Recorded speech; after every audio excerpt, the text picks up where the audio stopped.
നിലമ്പൂർ പാത്തിപ്പാറയിൽ കാട്ടാനകൾ വ്യാപകമായി കൃഷി നശിപ്പിച്ചു. ഇന്ന് പുലർച്ചെ 2 മണിയോടെ എത്തിയ കാട്ടാനകളാണ് വ്യാപകമായി കൃഷി നശിപ്പിച്ചത്. കോട്ടുപറ്റ രാമദാസൻ, തരിയക്കോടൻ അബ്ദുള്ള, അനീഷ് കരിമ്പുഴ എന്നിവരുടെ കൃഷിയിടങ്ങളിലാണ് വ്യാപകമായി കൃഷി നശിപ്പിച്ചത്. 100ഓളം നേന്ത്രവാഴകൾ, കപ്പ എന്നിവയാണ് നശിപ്പിച്ചത്. കരിമ്പുഴ കടന്നെത്തിയ കാട്ടാനകളാണ് കൃഷിനാശം വിതച്ചത്. ഇന്നലെ രാത്രി 2 മണിയോട് പുലർച്ചെ 2 മണിയോട് കൂടിയിട്ട് പാത്തിപ്പാറ 13-ാം വാർഡ് പാത്തിപ്പാറ നിലമ്പൂർ മുനിസിപ്പാലിറ്റിയിൽ ആനകൾ ഇറങ്ങി വ്യാപകമായ നാശനഷ്ടം വരുത്തിയിരിക്കുകയാണ്. ഇത് ദാസൻ്റെ കുറേ വാഴ, അബ്ദുള്ളയുടെ വാഴകൾ, കവുങ്ങുന്തൈകൾ എല്ലാം അടിച്ചു നിരത്തി, പ്ലാവിലുള്ള ചക്കയെല്ലാം അടിച്ചു തള്ളിയിട്ടിട്ടുണ്ട്. അങ്ങനെ മാസങ്ങളായിട്ട് ആനകളുടെ ഒരു വിളയാട്ട് നടക്കുകയാണ് ഈ നിലമ്പൂർ പാത്തിപ്പാറ എന്ന സ്ഥലത്ത്. അപ്പോൾ അതിനുവേണ്ടിയ നടപടികളൊന്നും ഇതുവരെ അധികൃതർ എടുത്തിട്ടില്ല. ഇത് കണ്ടില്ലേ, നമ്മൾ ഓരോ കൃഷികൾ ഉണ്ടാക്കണതാണ്.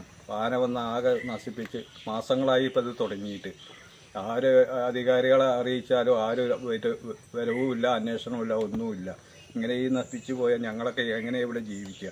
രാത്രി വന്നുകൊണ്ട് അതാണ് നല്ല കൊലകളയിൽ ഒക്കെ പോയി. ഇനിയിപ്പോൾ അത് ആരോടും പറഞ്ഞിട്ട് കാര്യമൊന്നുമില്ലല്ലോ. നമ്മളിത് കൊല്ലം ഇങ്ങനെ അനുഭവിക്കുന്ന ഇത് ഇതേമാതിരി നടക്കുന്നുണ്ട്. അല്ല ആരും പറിച്ചലും നോക്കലൊന്നും ഇവിടെ വന്നിട്ട് ആരും ഉണ്ടാകലില്ല.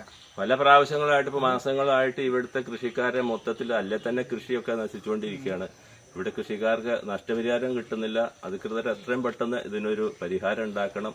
മാസങ്ങളായിട്ട് ആനകൾ ഇതിലെ വിരയിക്കുകയാണ്. കൂട്ടത്തോടെയാണ് ആനകൾ കയറിയിരിക്കുന്നത്. ഈ വാഴകളൊക്കെ കണ്ടില്ലേ. നിലമ്പൂരിലെ പ്രധാന കാർഷിക മേഖലയായ പാത്തിപ്പാറയിൽ ഏതാനും മാസങ്ങളായി കാട്ടാനകൾ വ്യാപകമായി കൃഷി നശിപ്പിക്കുകയാണ്.